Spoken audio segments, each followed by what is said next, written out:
سلام دوستان عزیز، وقتتون بخیر. مهندس مهران مهسافر هستم، رئیس کل اتحادیه بین‌المللی همبستگی و اجتماعی کشور ترکیه.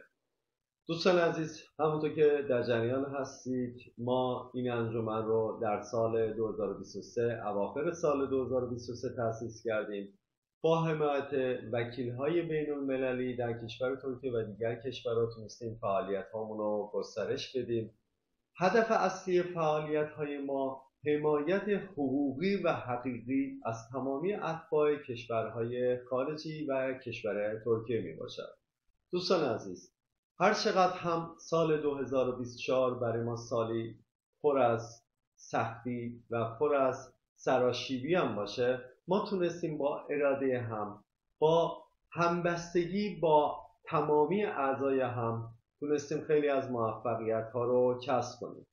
امروزه با شکران خداوند سال 2024 رو سپری کردیم و دقایق بعد و ساعتهای بعد وارد سال 2025 میلادی میشیم. سال 2025 میلادی رو به همه اعضای انجمن و به تمامی بشریت و انسانیت تبریک عرض می‌نمایم.